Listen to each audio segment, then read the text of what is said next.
Envision a quiet Kansas prairie where the wind carries the scent of sun-warmed wheat and the promise of a new life, a place where hope rises like dawn over endless golden fields. It's the spring of 1935, and in the heart of the Dust Bowl, a young mother named Florence Thompson cradles her children beneath a tattered tent, her eyes holding a depth of sorrow and strength that pierces the soul.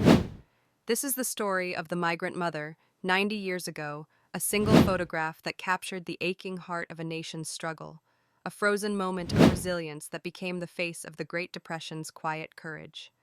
The American Midwest, once a breadbasket of plenty, lies choked under skies turned to ash. Years of drought and overplowed soil have birthed the black blizzards, storms of dust that swallow the sun and bury homes in drifts of despair. Farmers like Florence's husband, once proud tillers of the earth, watch their crops wither, their dreams ground to powder beneath the relentless wind.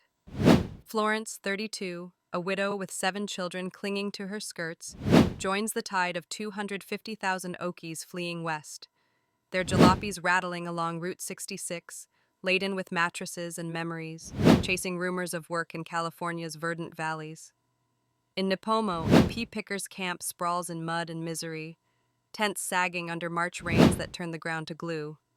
Florence, her face weathered beyond her years, sits with her daughters Catherine, 15, and Ruby, 10, leaning into her like fragile saplings against a storm.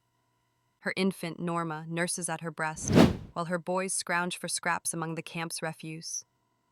Hunger gnaws at their bellies, their clothes threadbare, yet Florence's gaze holds a fierce love, a mother's unyielding vow to shield her brood from the world's cruelty. Into this tableau steps Dorothea Lange, 39, a photographer with a heart tuned to human stories, her camera a lens for the voiceless. Sent by the Farm Security Administration to document the plight of the dispossessed, Lange spots Florence's tent on March 6th, her instincts stirred by the mother's quiet dignity amid despair. I saw and approached the hungry and desperate mother as if drawn by a magnet, Lange later recalls, her voice trembling with the memory. She snaps 7 exposures, each click a heartbeat, capturing Florence's hand on her chin, her eyes distant yet resolute, her children turning away as if to hide their shame from the world. The photograph, published in the San Francisco News on March 10th, spreads like wildfire, its image searing into the nation's conscience. 10,000 pea pickers flood with aid food, blankets, hope rushing to Nipomo within days, though Florence and her family have already moved on, their names unknown to the world. The Migrant Mother becomes a symbol, her face plastered on posters, and in Roosevelt's New Deal offices, rallying a nation of 30 million unemployed to believe in recovery's promise. Lange's lens, through 1,000 assignments, gives voice to the forgotten, but this image, her most famous, carries Florence's unspoken plea: see us, help us, remember us. Florence's life unfolds in quiet heroism. She picks cotton in the San Joaquin Valley, her hands blistered but steady, raising her children to know love's fierce grip.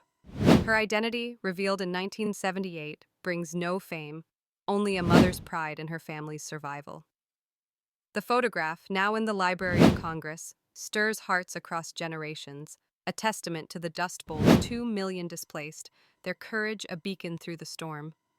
90 years ago, 1935's Migrant Mother was a prairie's silent cry, 7 children, one gaze, a nation's awakening.